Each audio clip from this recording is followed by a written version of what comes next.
difference between drilled wheat, which is probably what 90% or so of the acreage is, and broadcast wheat. There's growing interest in planting more acres by mixing seed in with fertilizer, spinning it out, and then incorporating it with some kind of a vertical tillage device like a turbotill. And that's what we've done here. So these first two plots right here are standard drilled. This entire area was initially, we had one pass of a turbotill, and then this strip right here was planted with a John Deere 750 commercial drill. It's drilled at 1.5 million seeds to the acre. That's probably on the high side for intensive management no-till wheat here for timely planted growers. And so if you look at either of these two, either the one over there or this one, you can get an idea of what probably most growers would be looking at this time with their wheat planted at that seeding rate.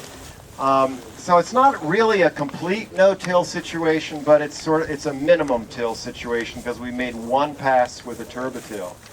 And if you get your eye calibrated on that, and then the question is, okay, if I broadcast my seed and incorporated it with one pass of a turbotill, what are we talking about? Is it going to look better or is it going to look worse? So we just moved down here, and this next plot over here is broadcast and incorporated with one pass of a turbotill. Now this is a higher seeding rate, 1.9 million seeds to the acre, so we've bumped up the seeding rate here by, I think that's about 25%. Now this would be a very high seeding rate for most folks in the Piedmont, or most folks anywhere. But when we get to this plot, this is the exact same seeding rate that we used for the drilled wheat.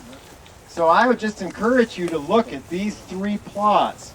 Drill, broadcast at a very high seeding rate, and broadcast at the same seeding rate that we drilled it. So I think this just gives you an idea of what the possibility is for planting with broadcast seeding and using a vertical tillage device for incorporation. Are you going to take yields? Oh yeah, this is replicated and we will be taking yields here, absolutely. Now one thing that you do notice, I mean these three plots look, I think, particularly good. If you look through the whole test, and I'm not saying we're going to take time to do that now, but if you look through the tests and walked carefully, one thing that I do see is that the plots that are drilled all are very uniform and all look very much the same, like this one here. The plots that are broadcast are a little bit rattier, a little bit less uniform, and they're more variable from plot to plot, and I think that's what we expected. So while certainly we can get really nice looking plots here by broadcasting, as you walk through here you will see areas where we had more corn residue where we certainly did not get as uniform a stand by broadcasting compared to tilled. So I guess the final question will be what happens when we run the combine through this. Andrew Gardner did this 2 years in a row down in Union County and found pretty comparable results when he used a turbotill to incorporate seed down there. So we'll see what happens here. Any other questions and before we move on? One thing that I just want to mention, the last stop we're going to be at today is a product test. We've got fungicides in that test. We've got a number of different yield enhancing products and some fertilizer additives, and we'll talk about that in 2 stops from here. But one product that is not there and instead is in this long skinny field here that runs from that telephone pole over there all the way down to the woods is Quicksol.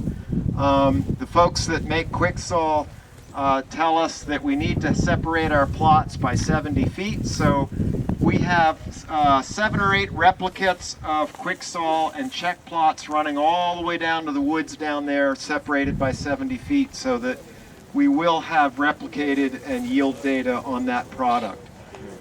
If you'd like to walk about 2 miles all the way down and back and look at the plots, we can do that later. Otherwise, the results will just be in the publication.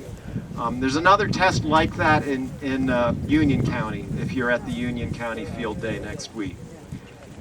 And with that, if there are no more questions, we'll just hop right back on the wagon.